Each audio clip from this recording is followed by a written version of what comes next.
Hello friends, सत श्री अकाल सारिਆਂ ਨੂੰ। ਅੱਜ ਦੀ ਵੀਡੀਓ 'ਚ ਗੱਲ ਕਰਨੀ ਹੈ ਕੰਟੀਨਿਊਟੀ ਦੀ। Chapter number 5 NCERT class 12th mathematics. और चैप्टर शुरू करने तो पहला मैं दसना चाहांगा कि कंटिन्यूटी कोई भी सब्जेक्ट स्टूडेंट पढ़ता है क्लास नर्सरी और फस्ट क्लास ऑनवर्ड्स 12th तक ਜਾਂ हायर स्टडी ਦੇ ਵਿੱਚ हर एक सब्जेक्ट्स ਦੇ ਵਿੱਚ ਇੱਕ ਲੜੀ ਚੱਲਦੀ ਹੈ। उस लड़ी तहत एक क्लास ओवर होने तक एक पर्टिकुलर रेंज कवर की जाती है उस सब्जेक्ट की। उस तो बाद जो नवी क्लास बच्चा जाता, जिस जगह के उपर पिछली क्लास वाला टीचर प्रीवियस क्लास वाला टीचर वो कॉन्सैप्ट में छड्डदा वा, उत्थों ही नैक्सट क्लास वाला टीचर उन्होंने पकड़ता वा। इस करके बड़ा जरूरी है कि असी कोई भी टॉपिक पढ़िए जो असी नैक्सट क्लास जाने हैं उही टॉपिक मैथमेटिक्स के अगर मैं गल करा तो काफ़ी टॉपिक जोड़े वो कंटिन्यूटी के चलते हैं। और जिमें असी कंसैप्ट करना कंटिन्यूटी का, तो ये भी कोई प्रीवियस नॉलेज सानू चाहिए है कि जी क्लास 11th के किहड़ा काम किया सानू पता होना चाहिए। अगर नहीं पता तो फिर असी नहीं कर सकांगे इन प्रॉपर वे नाल। इस तो किहड़ी चीज़ की जरूरत है ये प्रीवियस नॉलेज किहड़ी चाहिए है। कंसैप्ट ऑफ लिमिट्स सानू पता होना चाहिए, वो लिमिट के सारे रिजल्ट पता होने चाहिए सानू प्लस 1 के पढ़े, ताकि ईजिली असी जिन्ने भी क्वेश्चन फर्दर करांगे वो तुहाडी समझ दे विच आ जाएंगे।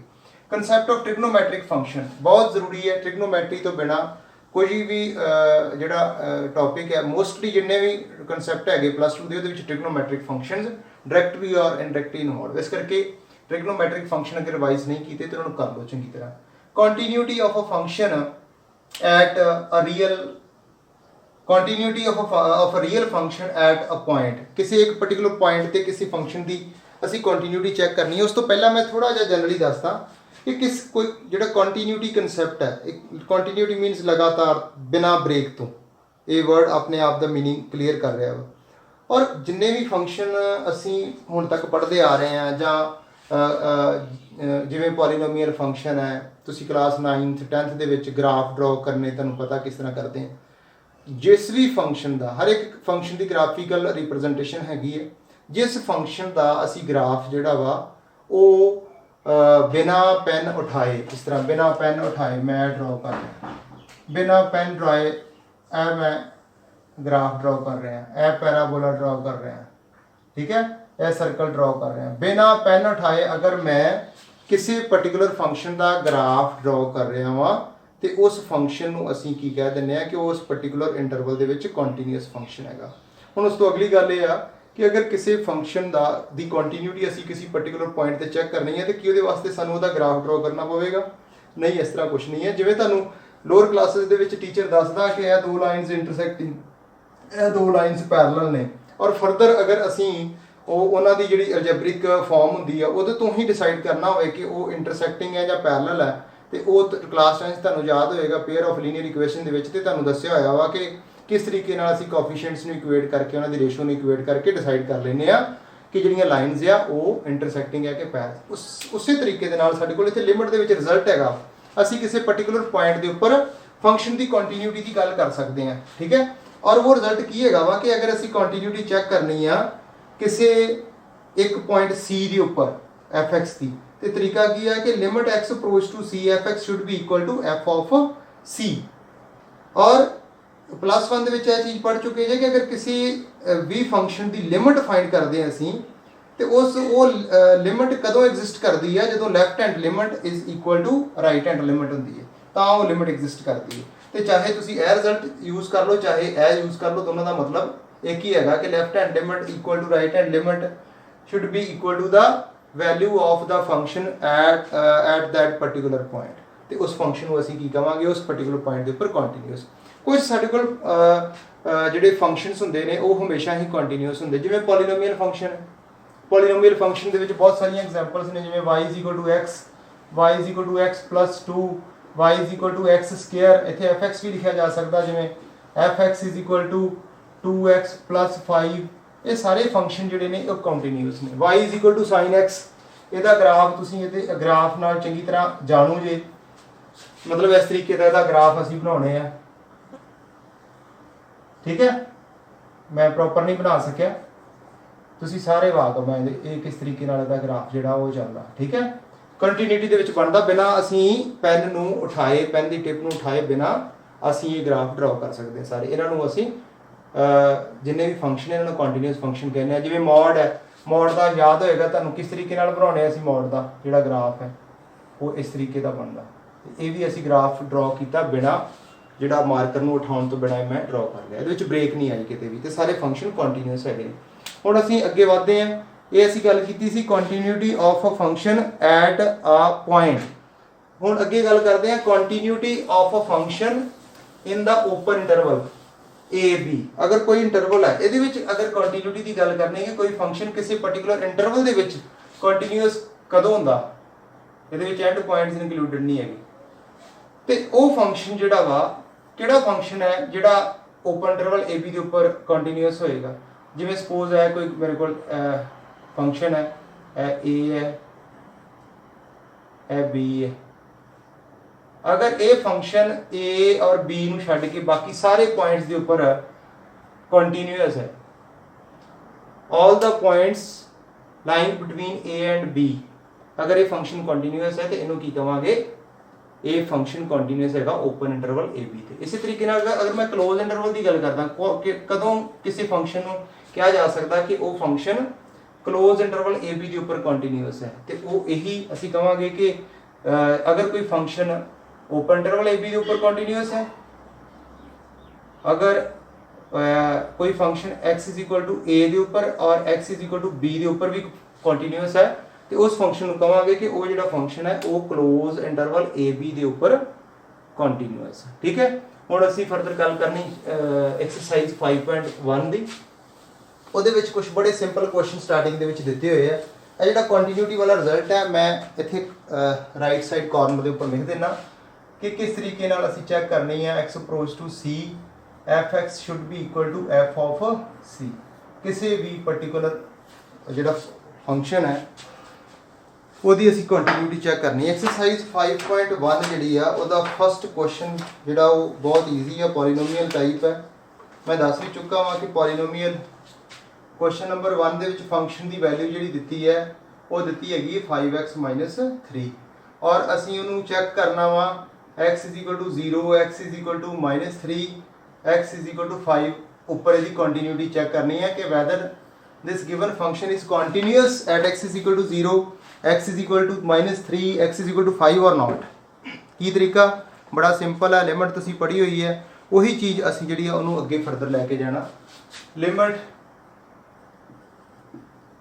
ਜਿਵੇਂ ਅਸੀਂ ਇੱਥੋਂ ਸ਼ੁਰੂ ਕਰਦੇ ਹਾਂ x = 0 ਲਈ ਇਹਨੂੰ ਚੈੱਕ ਕਰਦੇ ਹਾਂ। Limit x approach to 0 fx value find ਕਰਦੇ ਹਾਂ। Limit x approach to 0 5x + 5x - 3 ਇਹਨੂੰ ਸੋਲਵ ਕਰੋਗੇ ਤੇ ਕੀ ਆਏਗਾ 5 × 0 - 3 -3 ਆ ਗਈ ਹੈ ਇਹਦੀ ਵੈਲਿਊ।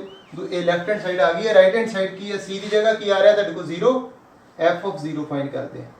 f of 0 ਕੀ ਆਏਗਾ 5 × 0 - 3 it will be equal to -3। then you can conclude limit x approach to 0 fx is equal to f of 0। this implies fx is continuous at x is equal to 0। तो बाकी ਜਿਹੜੇ ਦੋ part ਹੈ ਤੁਸੀਂ ਆਪਣੇ ਆਪ ਕਰ ਸਕਦੇ ਹੋ, ਕੋਈ ਮੁਸ਼ਕਲ ਨਹੀਂ ਆਏਗੀ, ਉਹਦੇ ਵਿੱਚ ਬੜੇ ਆਰਾਮ ਨਾਲ ਸੋਲਵ ਹੋ ਜਾਣਗੇ। ਇਸ ਤੋਂ ਬਾਅਦ ਅੱਗੇ ਵਧਦੇ ਹਾਂ। बड़ा इंपॉर्टेंट क्वेश्चन जोड़ा वा वो साढ़े सामने है, वो क्वेश्चन नंबर है 5। काफ़ी चीज़ा ये असी जड़ियाँ वो साढ़े क्वेश्चनस नूं फर्दर सॉल्व करने वास्ते हेल्प करनगियां। Is the function defined by is the function f defined by fx is equal to x if x less than equal to 1, 5 if x greater than 1, continuous at x is equal to 0, at x is equal to 1, at x is equal to 2। हाँ जी देखो ਇਹਦੀ continuity ਦੀ ਗੱਲ ਕਰਨੀ ਅਸੀਂ 3 points ਵਾਸਤੇ, ਲੇਕਿਨ ਇਹ question ਜਿਹੜਾ ਵਾ ਉਹ ਬਾਕੀਆਂ ਨਾਲੋਂ ਅਲੱਗ ਹੈ।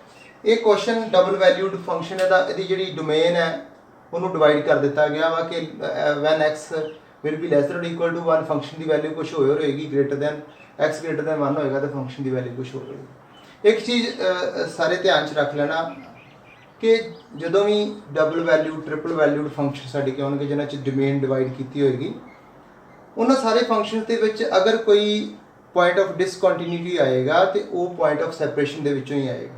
जिस पर्टिकुलर पॉइंट के उपर डोमेन जी डिवाइड हो रही है उन्होंने विचों ही साढ़े कोल पॉइंट ऑफ डिसकॉन्टीन्यूटी आएगा। ठीक है, इस करके इतने चांसिस जोड़े वो कहते हैं 1 के उपर फंक्शन अगर होएगा तो डिसकॉन्टीन्यूअस हो सकता, अगर इतने भी कॉन्टीन्यूअस आता तो इतने असीं कहांगे कि बाकी जोड़े पॉइंट्स जिवें 0 आ 0 लैस दैन 1 है 2 की है ग्रेटर दैन 1 असीं सारे वास्ते कॉन्टीन्यूटी चैक करते हैं।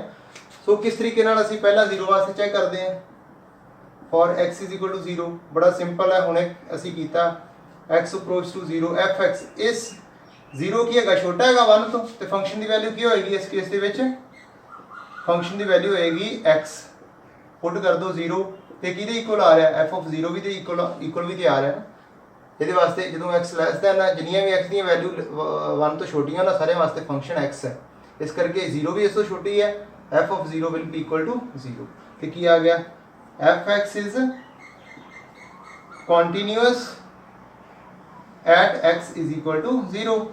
इसी तरीके नाल दूसरा नंबर है साडे कोल x इज इक्वल टू 1 की करना पएगा 1 पॉइंट ऑफ सैपरेशन है ये इनू असी लैफ्ट हैंड लिमिट पहले फाइंड करांगे left hand limit x approach to 1 from negative side F X कितनी आएगी ये फंक्शन की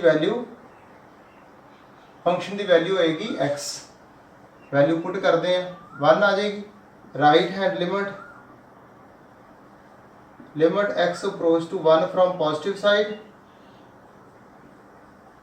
limit x approach to 1 from positive side value कितनी आ रही है x ग्रेटर दैन 1 है तो 5 लैफ्ट हैंड लिमिट की वैल्यू 1 है राइट हैंड लिमिट की वैल्यू 5 आई है एफ ऑफ 1 भी चेक कर लीए जो x इक्वल टू 1 है फंक्शन की वैल्यू कितनी है x एफ ऑफ 1 की इक्वल आएगा 1। हुण देखो इनू कंक्लूड करो कि आ रहा this implies left hand limit is not equal to right hand limit इतों ही तुसीं फर्दर कंक्लूड कर सकते जी कि फंक्शन कॉन्टीन्यूअस नहीं है x is equal to 1 this implies F X is not continuous at x is equal to 1।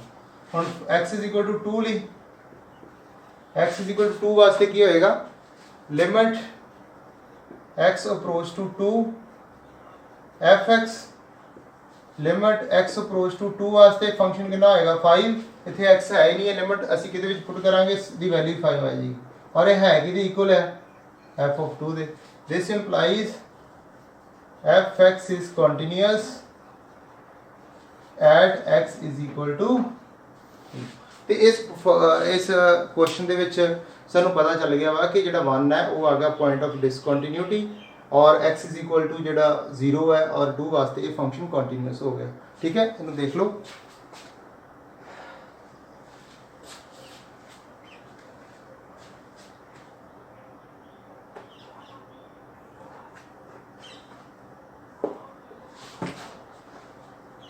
इस तो अगे जो भी करना असी नैक्सट वीडियो करांगे। Thank you very much.